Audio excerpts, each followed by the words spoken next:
ایک نوجوان لڑکا حضور کی بارگاہ میں حاضر ہوتا ہے، عرض کرتا ہے یا رسول اللہ صلی اللہ علیہ وسلم کھجوروں کا میرا ایک باغ ہے اور میں چاہتا ہوں کہ وہاں اس باغ کے ارد گرد ایک دیوار بناؤں، لیکن یا رسول اللہ صلی اللہ علیہ وسلم میرا ایک پڑوسی ہے، ہمسایہ ہے، اس کا درخت درمیان میں آ گیا ہے، اگر میں وہ دیوار بناتا ہوں تو اس کا درخت دیوار کے اندر آتا ہے اور دیوار ٹیڑھی ہو جائے گی، یا رسول اللہ صلی اللہ علیہ وسلم میں نے اس سے کہا ہے یہ درخت مجھے بیچ دو، وہ بیچتا بھی نہیں، میں نے پہلے کہا مجھے دے دو، اس نے کہا نہیں دوں گا، میں نے کہا بیچ دو، وہ بیچنے کے لیے بھی تیار نہیں ہے، یا رسول اللہ صلی اللہ علیہ وسلم میری مدد فرمائیے۔ اب وہ یتیم تھا، حضور کی بارگاہ میں حاضر ہوا، نبی کریم صلی اللہ علیہ وآلہ وسلم نے فرمایا اس پڑوسی کو بلاؤ، حضور کی بارگاہ میں حاضر ہوا، حضور نے فرمایا یہ درخت دے دو اس کو، اس نے کہا میں نہیں دیتا یا رسول اللہ صلی اللہ علیہ وسلم، وہ غصے میں تھا، بہت ناراض تھا کہ اس بچے نے حضور کی بارگاہ میں شکایت کیوں کر دی، حضور نے ارشاد فرمایا اس کی رقم لے لو، پیسے لے لو، یہ درخت بیچ دو، اس نے کہا میں بیچتا بھی نہیں ویسے بھی نہیں دیتا، حضور اکرم صلی اللہ علیہ وآلہ وسلم نے ارشاد فرمایا، مسند امام احمد بن حنبل کی روایت ہے، میرے آقا صلی اللہ علیہ وآلہ وسلم نے ارشاد فرمایا اچھا ایسا کرو کہ یہ درخت تم اس کی قیمت بھی لے لو اور اس درخت کے بدلے جنت میں ایک ایسا درخت ہوگا کہ جس کا سایہ اتنا طویل ہوگا کہ اس کے نیچے اگر 100 سال تک ایک سوار اگر سواری کرتا رہے تو اتنی طوالت ہے اس کی، اتنا سایہ ہے اس کا، وہ درخت جنت کا بھی لے لو، اس نے کہا یا رسول اللہ صلی اللہ علیہ وسلم میں قبول نہیں کرتا۔ اب وہاں پر صحابہ کرام علیہم رضوان موجود ہیں، حضرت سیدنا ابو الدحداء رضی اللہ تعالی عنہ صحابی رسول موجود ہیں، عرض کرتے ہیں یا رسول اللہ صلی اللہ علیہ وسلم آقا اگر یہ درخت میں کسی طریقے سے اس سے خرید کر اس یتیم کو دے دوں تو کیا یہ آپشن میرے لیے بھی اوپن ہے کہ جنت میں مجھے بھی وہ درخت مل جائے گا؟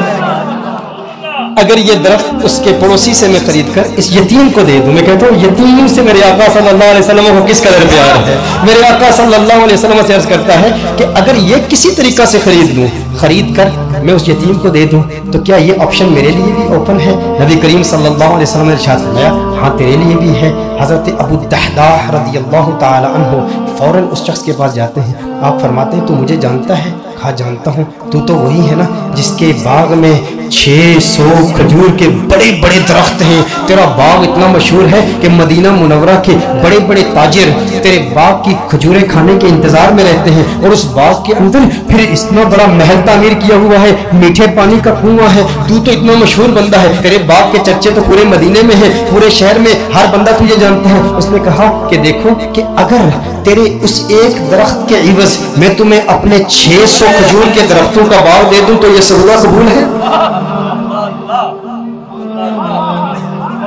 یہ سودا قبول ہے؟ وہ حیران ہو گیا، یہ کیسے ہو سکتا ہے؟ ایک درخت اور ادھر اتنا بڑا باغ، ابو الدحداء کیا بات کر رہے ہو؟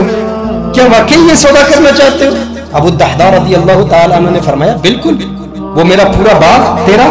600 کھجور کے درخت ہیں، اس میں ایک بڑا ہی خوبصورت محل ہے اور اس کے گرد ایک بڑی نمایاں دیوار ہے جو مدینہ منورہ میں دور دور سے نظر آتی ہے، کہا وہ بھی تجھے دے دوں گا، وہ محل بھی تیرا، وہ ساری کھجوروں کے درخت بھی تیرے، وہ سارا باغ بھی تیرا، کس کے عوض؟ ایک درخت۔ کہا ٹھیک ہے، اور حضور کی گواہی میں یہ سودا ہوتا ہے۔ اب ابو الدحداء رضی اللہ تعالیٰ عنہ فوراً وہاں سے جاتے ہیں، اب ان کی جو زوجہ ہے وہ اس باغ کے اندر ہے، باہر سے آواز دیتے ہیں اپنی زوجہ کو، ہے ام دحداء ذرا باہر ہو باہر ہو، میں نے اس باغ کو بیچ دیا ہے۔ اب ام دحداء جانتی ہیں یہ بہت بڑا تاجر ہے، بہت بڑا بزنس مین ہے، خسارے کا سودا نہیں کرتا، کبھی خسارے کا سودا نہیں کرتا۔ ام دحداء نے کہا ہے ابو الدحداء کیسے سودا کیا ہے؟ کہا جنت کے ایک درخت کے عوض میں نے بیچا ہے۔ اب دیکھو میرے دوستوں، اب دیکھو ام دحداء وہ نیک بخت خاتون، وہ خوش قسمت خاتون، اس کی عظمتوں کو سلام۔ آج آپ سوچیں کہ اگر آپ کی بیوی ہوتی اور آپ اپنے گھر جاتے اور اپنی بیوی سے کہتے ارے سنتی ہو باہر آ جاؤ باہر آ جاؤ، گھر سے باہر نکلو، یہ گھر اللہ کی راہ میں دے دیا ہے، وہ کہتی ارے ابھی تو یہ نیا ٹی وی رکھا ہے، ابھی کچھ زیورات رکھے ہیں، زیورات تو نکالنے دو، ارے نادان انسان تو نے کیا کیا، گھر ہی اللہ کی راہ میں دے دیا۔ ابو الدحداء رضی اللہ تعالیٰ عنہ نے باہر سے آواز دی، کہا ایک جنت کے درخت کے عوض۔ ام دحداء نے یہ بات سنی، کہا تو نے بڑے منافع کا سودا کیا ہے، بہت منافع کا سودا کیا ہے۔ ام دحداء فوراً اپنے بچوں کو پکڑ کے اس گھر سے باہر نکلتی ہے، باغ سے باہر نکلتی ہے، اب ننھے بچوں کے ہاتھ میں کچھ کھجوریں بھی ہیں، کھجوریں ان کے ہاتھ سے نکال کے کہتی ہے اب یہ کھجوریں ہماری نہیں ہیں، میں نہیں چاہتی کہ کوئی ایک کھجور اللہ کے راہ میں دیے گئے مال سے میں اپنے جیب میں رکھ لوں، تو لے لے، کہیں اس کی وجہ سے جنت کے درخت میں ہمیں خسارہ نہ ہو، کہیں جنت کے درخت سے محروم نہ ہو جائے۔ ساری کھجوریں لے کر باغ کے اندر رکھ جاتی ہے۔ کہا کہ اس کا ایک ننھا بیٹا تھا، اس کے منہ میں ایک کھجور تھی،